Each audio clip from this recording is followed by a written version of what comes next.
en un día como hoy, que pudiera usted estar en cualquier otro lugar, que usted haya dedicado estas horas para estar aquí siendo expuesto a la verdad del Evangelio. De verdad que es una muestra de la gracia de Dios. Y eso es que vamos a hablar esta mañana, porque todo lo que nosotros hacemos como creyentes es por la gracia de Dios. Y me toca entonces exponer sobre lo que los reformadores dieron a conocer como sola gratia, o que la salvación es un don de Dios. Por tanto, es algo que el pecador recibe de forma inmerecida, basada únicamente y exclusivamente en los méritos de Cristo, alcanzados durante su vida, muerte y resurrección. Es un don inmerecido que solamente se alcanza a través de los méritos de Cristo. Esta enseñanza de que la salvación es por gracia es también exclusiva del cristianismo.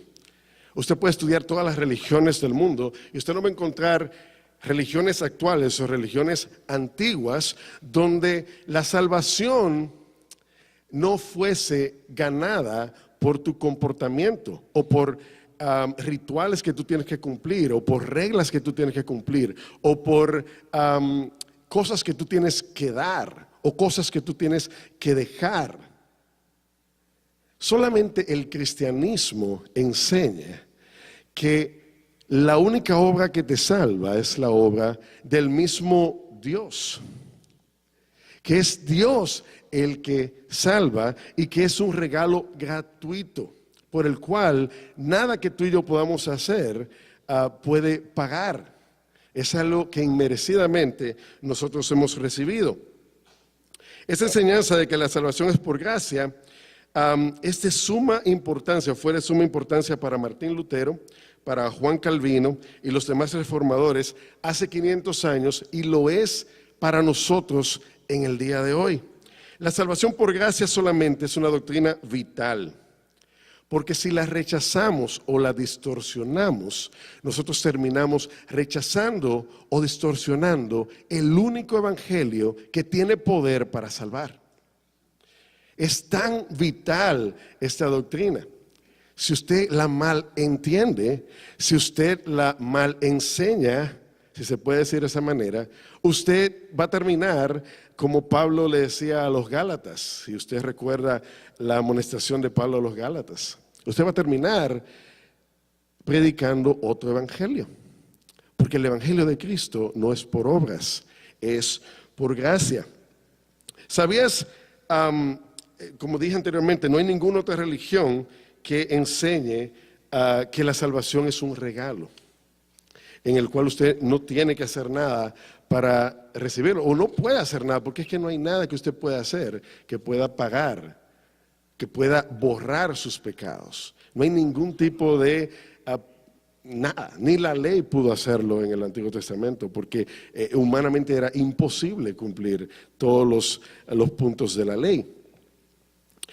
Y es que cuando Cristo vino a este mundo y vivió esa vida de perfección, y fue y se colgó en un madero, y sí, Él se colgó, a Él no lo colgaron en un madero, eso fue decisión del mismo Dios, el colgarse en un madero, para redimirnos, para tomar el pecado de nosotros, para Él siendo perfecto, hacerse pecado por nosotros y nosotros tomar entonces su justicia y su perfección.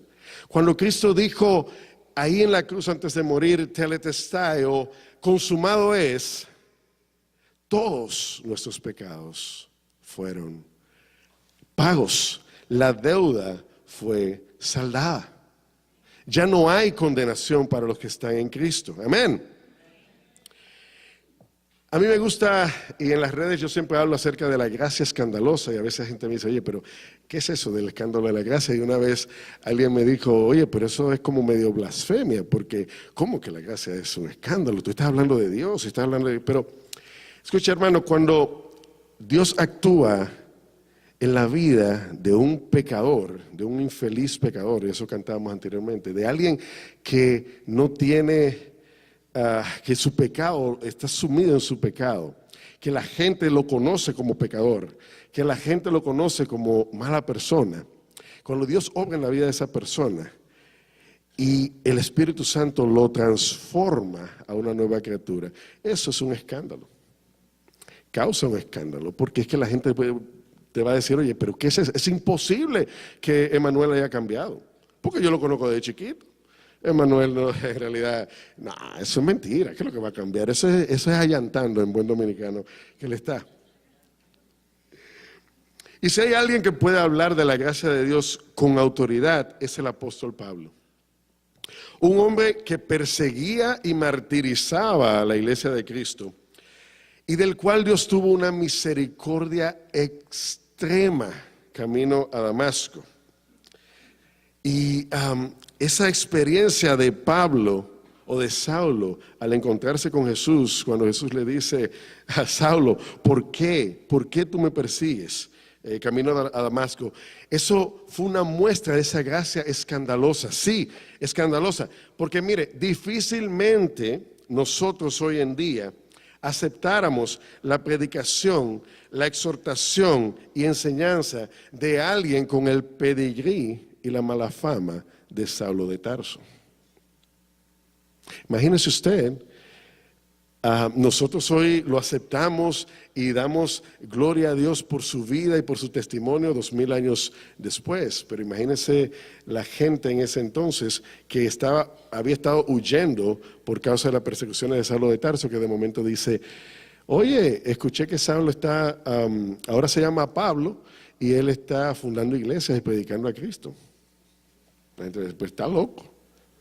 Pero eso es lo que hace el Espíritu de Dios cuando toca una vida, cuando renueva, cuando cambia nuestro corazón de piedra y lo hace de carne y nos da una vida nueva. Y es que Dios no nos escoge por lo bueno y maravilloso que somos.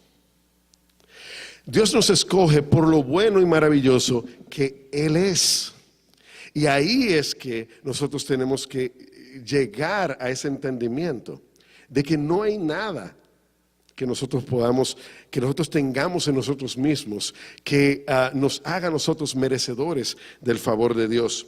Por eso es que el mismo Pablo le escribe a los Corintios en el capítulo 1 de su primera carta diciendo, sino que Dios ha escogido lo necio del mundo para avergonzar a los sabios.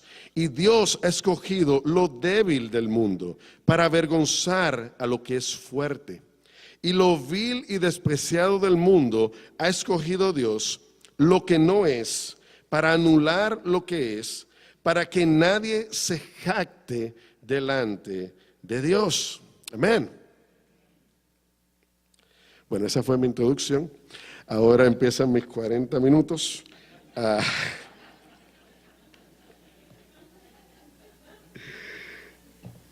Vamos a ponernos de pies y vamos a abrir nuestras Biblias en el libro de Efesios, la carta de Pablo a los Efesios, en el capítulo 2. Ustedes no saben el privilegio que es estar aquí en esta mañana. Es una muestra de la gracia de Dios. Y es una muestra de la gracia de Dios también que no me he congelado, porque usted sabe que yo tengo poco techo en la... Así que ahora para que yo llegue al final. Me dijeron que puedo terminar a las 3 de la tarde, así que esto va... Dice Pablo en el capítulo 2 del libro de Efesios, del 1 al 10, y Él os dio vida a vosotros, que estabais muertos en vuestros delitos y pecados, en los cuales anduvisteis en otro tiempo, según la corriente de este mundo, conforme al príncipe de la potestad del aire, el espíritu que ahora opera en los hijos de desobediencia, entre los cuales también nosotros todos en otro tiempo vivíamos en las pasiones de nuestra carne, satisfaciendo los deseos de la carne y de la mente. Y éramos por naturaleza hijos de ira, lo mismo que los demás. Pero Dios, y ese pero ahí es de verdad explosivo. Pero Dios, que es rico en misericordia, por causa del gran amor con que nos amó, aun cuando estábamos muertos en nuestros delitos, nos dio vida juntamente con Cristo. Por gracia habéis sido salvados. Y con Él nos resucitó, y con Él nos sentó en los lugares celestiales en Cristo Jesús, a fin de poder mostrar en los siglos venideros las sobreabundantes riquezas de su gracia, por su bondad para con nosotros en Cristo Jesús. Porque por gracia habéis sido salvados por medio de la fe. Y esto no de vosotros, sino que es don de Dios, no por obras, para que nadie se gloríe. Porque somos hechura suya, creados en Cristo Jesús, para hacer buenas obras, las cuales Dios preparó de antemano para que anduviéramos en ellas. Señor, gracias por tu palabra, Señor. Gracias por redimirnos de nuestros pecados, Señor. Gracias por alcanzarnos en medio de nuestra muerte espiritual, oh mi Dios, y resucitarnos a la vida, Señor. Gracias porque podemos estudiar tu palabra, porque podemos escuchar tu voz a través de tu palabra, Señor. Quítame a mí, Señor, y que sea tu Espíritu en esta mañana, mi Dios, que nos lleve, nos centralice en el Evangelio, Señor, y que podamos, mi Dios, salir completamente con un entendimiento nuevo de lo mucho, mi Dios, que tú nos has amado, de lo mucho que tú nos has dado, mi Dios, y que nosotros podamos en esta mañana, mi Dios, salir de esta conferencia con un nuevo sentir de agradecimiento por nuestra salvación, oh mi Dios. En el nombre de Jesús. Amén. ¿Puede sentarse? Yo usualmente agarro el micrófono y me muevo, pero vamos a ver si yo puedo imitar a Michael y quedarme aquí. Aunque si a Michael le amarran la mano, él no habla, es como medio cubano él. Usted quiere callar a Michael, le hace así. Yo soy medio así también, así que vamos a ver hasta dónde llegamos. Para Martín Lutero y los demás reformadores, un buen entendimiento de lo que es la salvación por gracia solamente era vital en su lucha contra las enseñanzas y prácticas erróneas de la Iglesia católica, apostólica y romana. Y antes de entrar aquí, y no quiero atacar a los católicos, pero antes de entrar al tema del catolicismo, hay algo que hay que aclarar, y es que, contrario a lo que muchos creen y enseñan, y lo que se ha enseñado, y quizás usted lo ha escuchado de esa manera, la Iglesia Católica nunca ha enseñado que alguien puede ser salvo por obras aparte de la gracia de Dios. Y quizás usted va a decir, pero Manny, ¿qué estás hablando? Porque siempre me han dicho que la Iglesia Católica enseña que tú te salvas por obras. Pero la Iglesia Católica siempre ha enseñado que la salvación es por gracia. Entonces, si la Iglesia Católica ha enseñado siempre que la salvación es por gracia, ¿cuál era el problema de los reformadores con la Iglesia Católica? El epicentro del problema de los reformadores y de nosotros con la enseñanza de la salvación por gracia de la Iglesia Católica radica en una palabra, y esa es sola o solamente. La Iglesia Católica enseña que la gracia de Dios habilita al hombre para hacer buenas obras que eventualmente pueden llegar a calificarte para el cielo. Tú puedes llegar a un estado de justificación que te puede validar para entrar al cielo. O sea, la gracia para ellos es lo que Dios te permite hacer buenas obras que eventualmente te puede llegar o te puede llevar al cielo. Entonces, básicamente, el hombre se salva a sí mismo dependiendo de qué tan bueno es. Por eso usted puede escuchar al Papa, puede escuchar a muchos católicos que no se atreven a decir que hay más de un camino al cielo. No sé si usted ha escuchado noticias últimamente, que el mismo Papa ha dicho de que hay otros caminos al cielo, porque en otras religiones se puede encontrar a Dios. Y viene de ese entendimiento de que el hombre es bueno en sí mismo, y de que el hombre no está muerto en sus delitos y pecados, y que el hombre puede desarrollar una vida de bondad, una vida de justificación que le dé su tiquete al cielo. Ese era el problema de los reformadores en este punto de la gracia con la Iglesia Católica.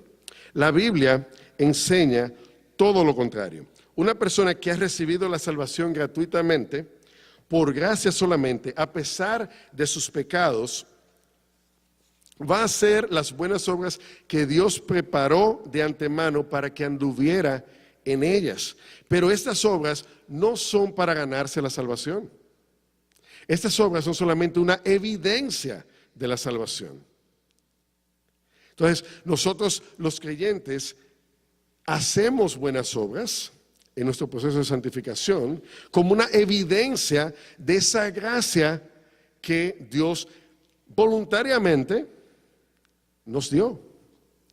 Cuando un cristiano hace algo bueno, hace obras de caridad, muestra el amor de Dios a los demás, lo hace no para ganarse el favor de Dios, o no lo debe hacer para ganarse el favor de Dios, sino que lo hace como una evidencia de la obra que el Espíritu Santo ya ha hecho en su vida.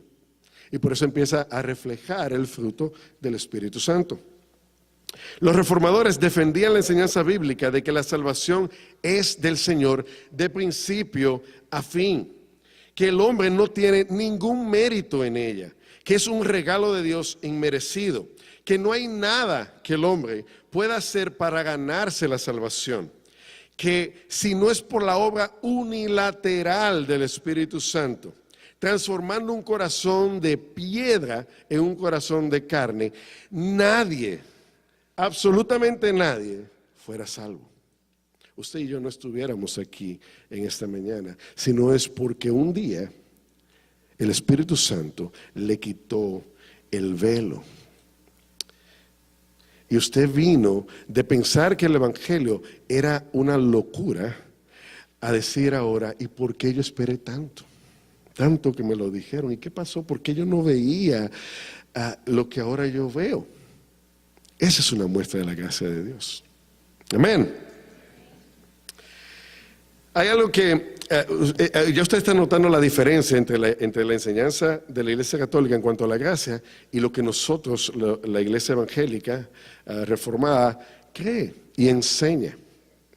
Hay algo o una ilustración que R.C. Sproul utiliza que a mí me gusta mucho, y es, y no tengo una pizarra aquí para mostrarlo, que a R.C. le gusta escribir, pero imagínense que hay una pizarra aquí.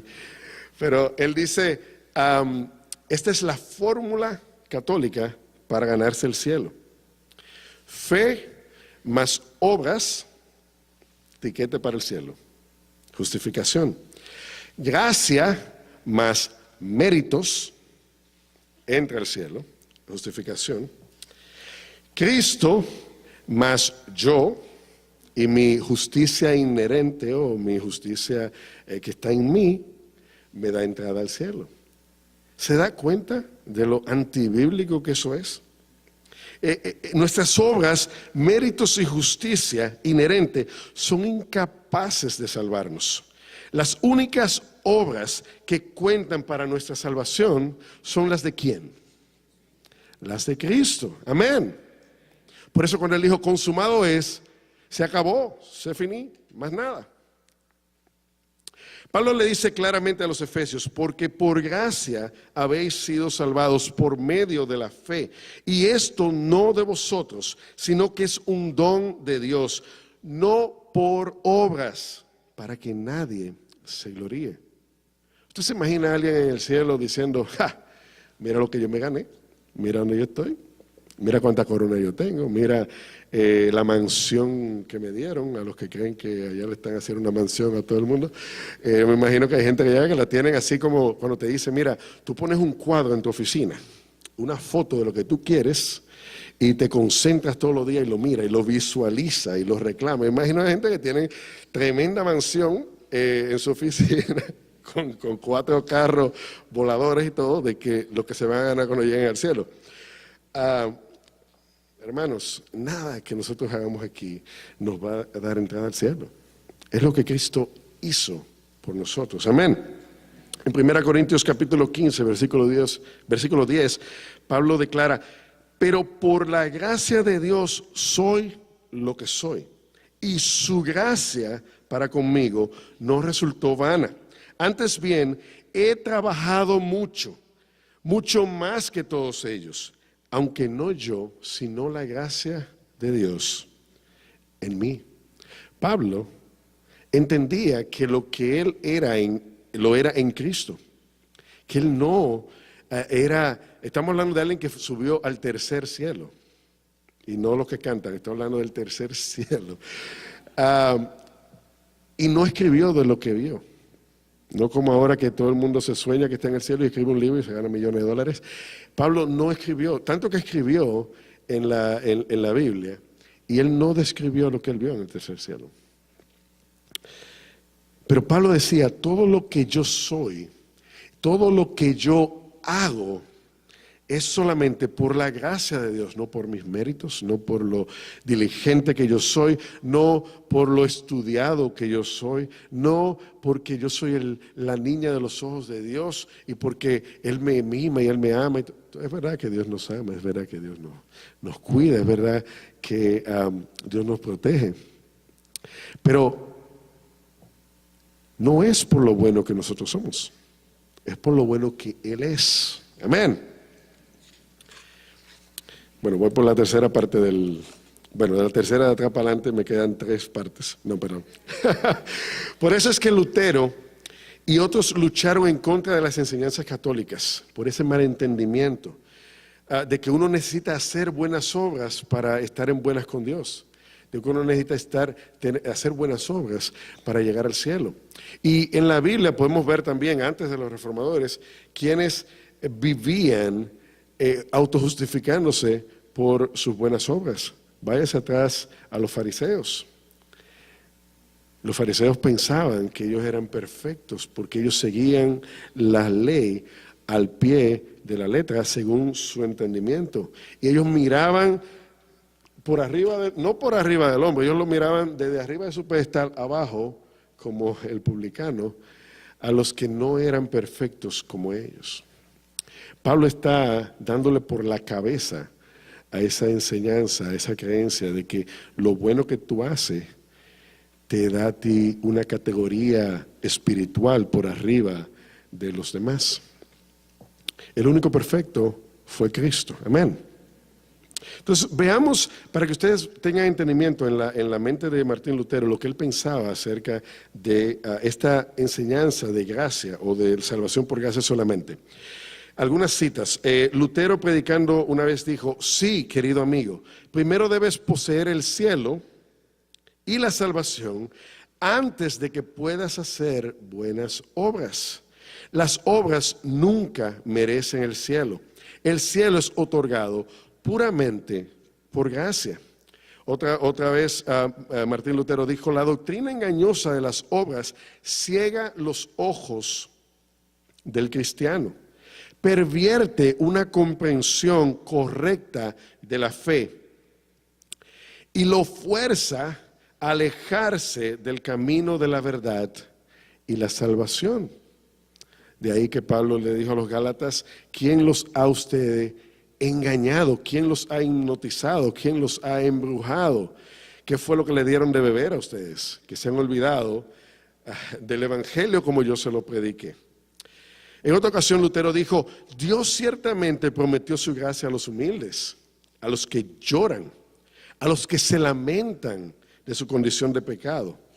Pero un hombre no puede ser completamente humillado hasta que se da cuenta de que su salvación está completamente más allá de sus propios poderes, consejos, esfuerzos, voluntad y obras, y que depende absolutamente de la voluntad el consejo, el placer y el trabajo de otro.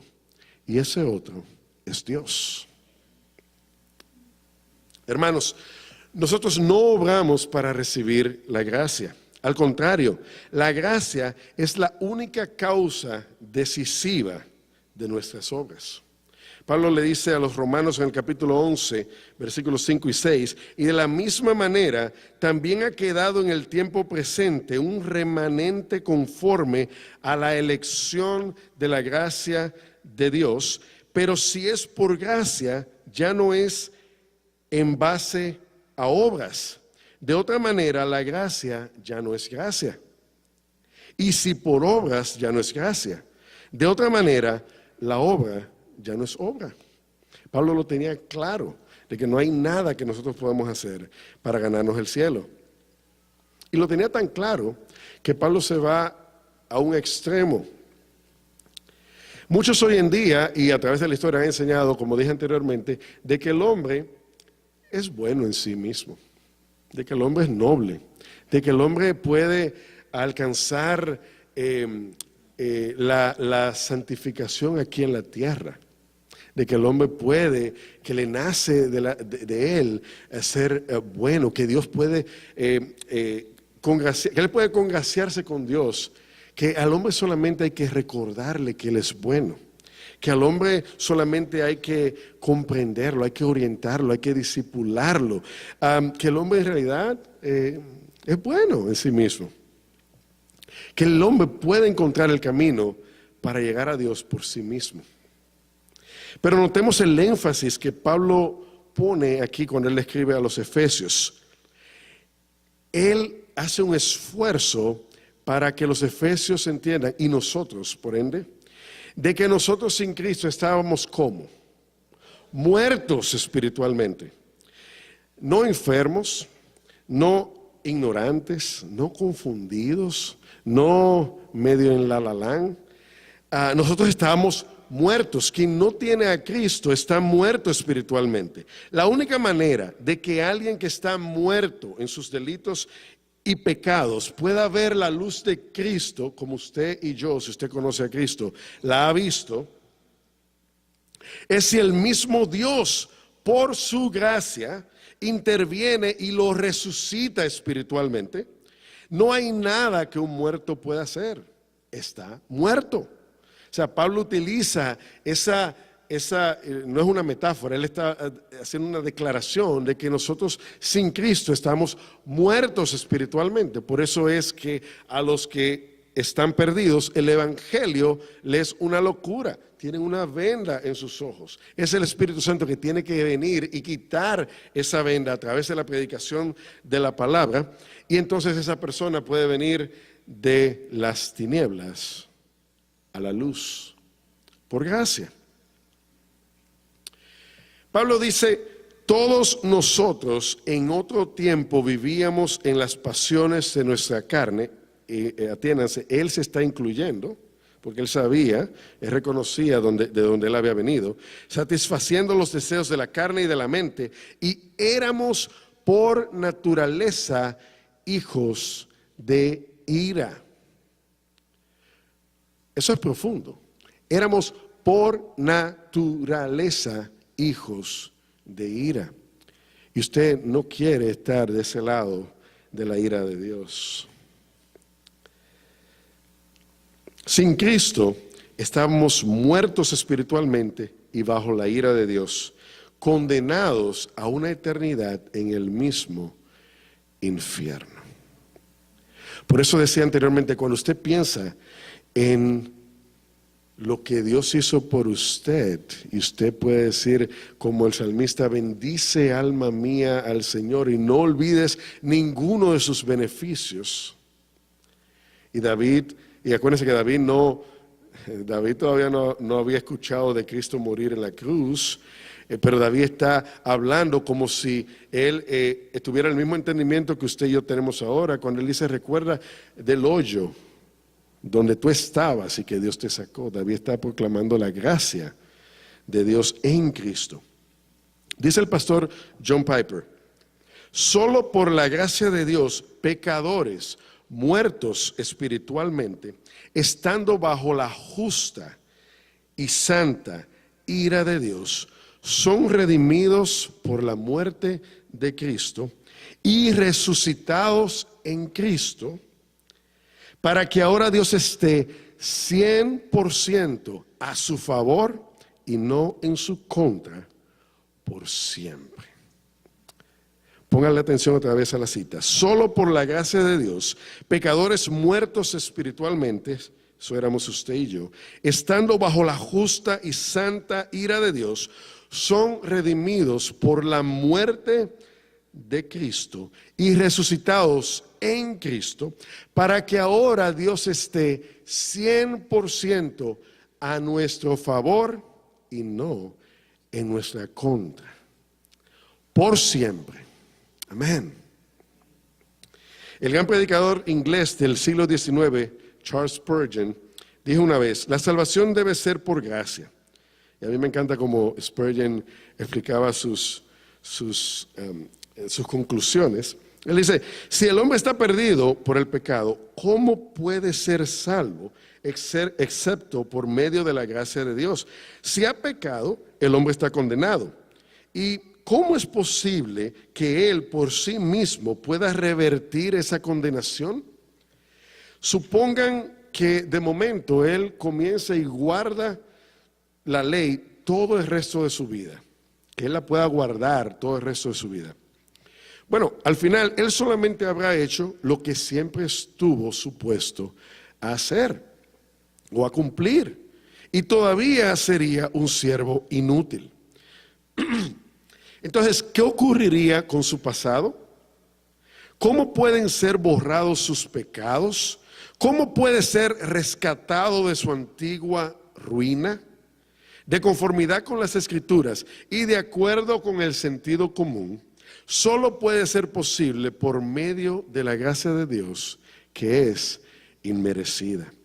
La gracia de Dios, hermanos, es el poder de Dios para hacer lo que un muerto no puede hacer: darse vida. Una persona que está muerta en sus delitos y pecados no puede llegar a Dios por sus propios méritos. Está muerto.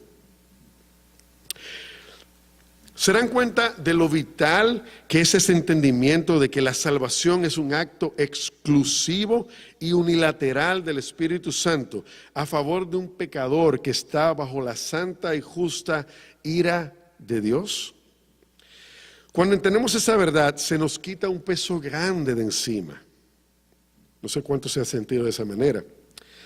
Yo he hablado con personas que tienen una carga en su vida que no se atreven, hasta cuando van a salir a la calle es con miedo, y cuando llegan a su casa es con miedo, pidiendo perdón porque no saben si Cristo viene cuando están durmiendo, si se van a quedar, porque tienen ese peso encima. Le han enseñado que la salvación tú la puedes perder por cualquier cosa, y que depende de lo que tú haces, de cuántas veces tú vas a la iglesia, de cuántas células tú tienes, de cuánto tú siembras, cuánto tú pactas, cuántas personas tú te has ganado para Cristo en un año, que tu salvación depende de tu performance.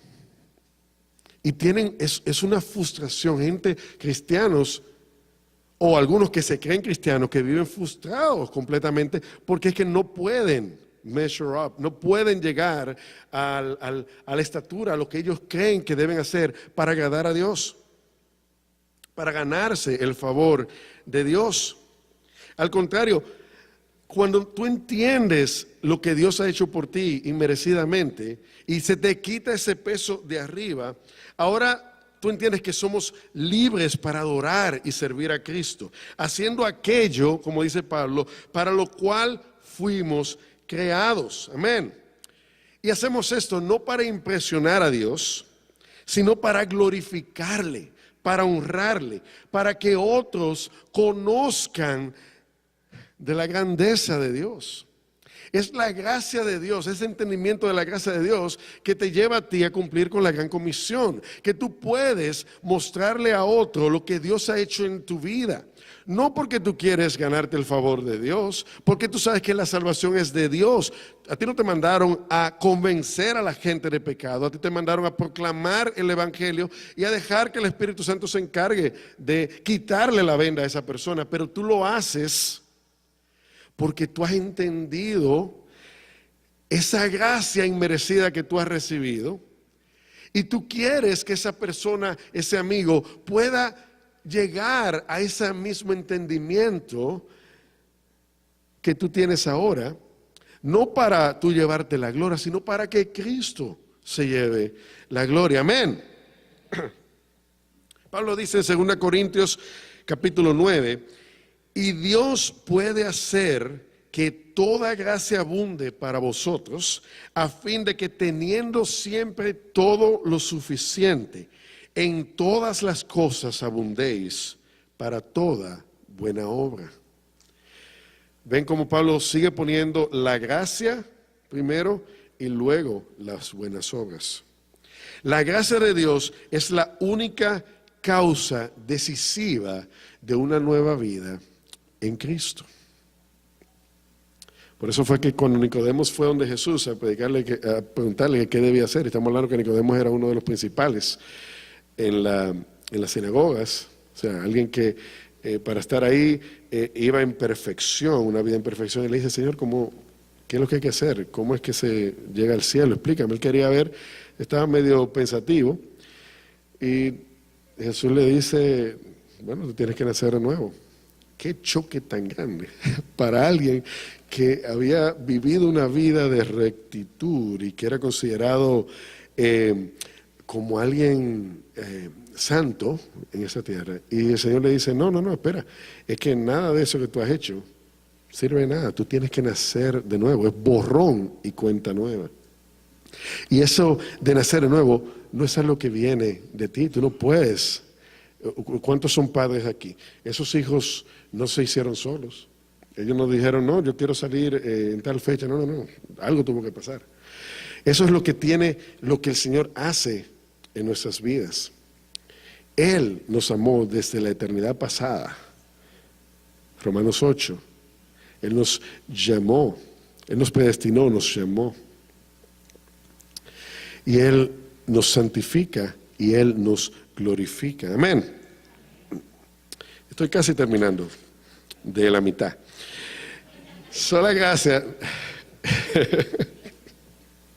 A mí me emociona hablar de la gracia, porque de verdad yo no estaría aquí si no fuera por la gracia de Dios. Y no voy a comenzar mi testimonio, pero yo sé que si abrimos aquí el micrófono no vamos a parar de testimonios tras testimonios de lo que Dios ha hecho en la vida de nosotros. Amén. Amén. Sola gracia es clave para el evangelio. Esta doctrina de sola gracia es lo que hace que el evangelio venga a ser buenas noticias. Por medio de ella entendemos que mientras la Biblia dice que nadie busca de Dios, en Romanos 3, la buena noticia es que Dios busca a los pecadores. O sea, es cierto que nadie busca de Dios, pero es cierto también que Dios busca a los pecadores. Y Jesús dijo en Lucas 19 que Él vino a buscar y salvar lo que está perdido. No esperar que los perdidos lo busquen a Él. Es Dios unilateralmente, por su propia voluntad, quien actúa primero. Dios es que nos atrae con cuerdas de amor, siendo nosotros miserables pecadores, muertos en nuestros delitos y pecados. Es Dios que hace que un pecador nazca de nuevo para que pueda ver el reino de Dios. Spurgeon dijo una vez: nadie que no haya nacido de nuevo ha llevado una vida tan buena que Dios está obligado a darle mayor gracia y a concederle la vida eterna, pues ya no sería más por gracia, sino como una deuda. La salvación nos es dada, nosotros no la ganamos. Nuestra vida inicial es siempre una vida de extravío, lejos de Dios. Y nuestra nueva vida, que constituye nuestro retorno a Dios, es siempre el resultado de una misericordia inmerecida, derramada sobre quienes necesitan grandemente de esa misericordia, pero que nunca la merecieron. Este mes que conmemoramos los 500 años de la Reforma Protestante, hagamos un compromiso de estudiar más la palabra, como Michael nos habló esta mañana, de estudiar más a fondo las Escrituras, un compromiso de buscar más de Dios, de servirle con todas nuestras fuerzas, un compromiso de dar por gracia lo que por gracia hemos recibido. Vivimos en un mundo, y solamente hay que prender los noticieros o entrar a las redes sociales, que navega como un barco a la deriva. Y nosotros que hemos sido rescatados por esa gracia inmerecida, tenemos la responsabilidad delante de Dios de hablarle a los perdidos sobre eso que Dios ha hecho en nosotros. Prediquemos la palabra, oremos por los perdidos, cumplamos con la gran comisión. Si hay algo que me impacta de Jesús es de que Él tenía, la Biblia dice que Él tenía compasión por los perdidos. Si tú dices que tú conoces a Cristo y a ti no te duele, primeramente, tu pecado, y segundamente, el pecado que tú ves, no solamente en las noticias, sino el pecado que tú ves en tu propia casa, con familiares, el pecado que tú ves en tu centro de trabajo, el pecado que tú ves en tus amigos de la escuela. Si a ti no te duele el pecado, si a ti no te da cosa, no te turba el pecado que tú ves de tal manera que tú no te da compasión de las personas que están cegados por el diablo viviendo en ese pecado. Si a ti no te da compasión, tú nunca vas a cumplir con la gran comisión, porque la gran comisión, el predicar el evangelio, el discipular a los perdidos, solamente puede venir con un entendimiento de la gracia de Dios cuando tú tienes compasión por los perdidos. Porque recuerda, el tú ganarte 500 almas para Cristo en un año no te va a dar a ti la salvación. No es por nuestro esfuerzo que nosotros lo ganamos. Y muchos hoy en día predican a Cristo, aunque gloria a Dios que lo predican, pero predican a Cristo no necesariamente porque tienen compasión por los perdidos, sino porque tienen gente detrás que le están pidiendo reportes de cuántas personas se han ganado para Cristo. Si esa es tu motivación, tienes que cambiar eso. Porque tu motivación por predicar el evangelio debe ser una compasión sincera por el pecador. Que nosotros podamos ser como Cristo. Es cierto que la salvación es del Señor, pero por gracia, solamente por gracia, se nos ha dado el privilegio de ser pregoneros de las buenas nuevas de salvación. Somos colaboradores con Cristo en su obra redentora. Amigos, si tú estás aquí en esta mañana y no sabes por qué estás aquí, quizás alguien te invitó, quizás terminaste aquí por alguna manera y es primera vez que tú estás expuesto a estas verdades, es primera vez que tú escuchas estas cosas, o quizás tú has estado en la iglesia por años. Yo nací en el Evangelio, y en los últimos 5 o 6 años he llegado a escuchar cosas, a entender cosas, a comprender cosas que en 35 años anteriores, estando en la iglesia, nunca en mi vida yo había sido expuesto a ellas. Si ese eres tú aquí en esta mañana, y tú no estás seguro de tu salvación, tú estás luchando todos tus días un esfuerzo para estar en buenas con Dios, para ganarte tu salvación, para que si te mueres no quedarte. Hoy es el día de salvación. No lo dejes para después. Arregla tus cuentas con Dios hoy. Tú no sabes lo que puede pasar mañana. Pero hoy Dios te trajo aquí con un propósito, y era de que escucharas la verdad del Evangelio. Si tú estás aquí en esta mañana y tú no conoces a Cristo, si tú no estás seguro que tus pecados han sido lavados por su sangre, si tú tienes ese peso en tus hombros todavía, de que tú quieres llegar a esa estatura, de que tú a veces, de que tú has pecado tanto que tú no mereces la salvación. Y créeme, ninguno de nosotros merecemos la salvación. Pero Cristo dijo: venid a mí los trabajados y cargados, que yo os haré descansar. Y aquí vemos muchos que Dios nos ha quitado ese peso de arriba. Así que si ese eres tú, o si tú quieres reconciliarte en este día con Cristo, nosotros estamos aquí. Luego de mi parte, yo voy a estar aquí adelante, y yo sé que hay otros pastores. Ven, que nosotros vamos a orar por ti. Nosotros vamos a pedirle al Señor que pueda sellar eso, esa convicción de tu salvación en ti. No lo dejes para mañana. Esta semana, y voy a terminar con esto, yo creo que nada más llevo como 15 minutos, así que el resto yo se lo dejo para que puedan comer. Esta semana yo leí algo que escribió el pastor John Piper, y uso mucha Piper para ganar puntos aquí con Michael, porque Piper es el tío de él. Piper tiene una manera de expresar verdades profundas de una manera tan poética y tan real. Piper escribió algo que me impactó esta semana, y con esto voy a cerrar. Es un fragmento que resume todo lo que hemos hablado hasta ahora, y créame que todavía falta.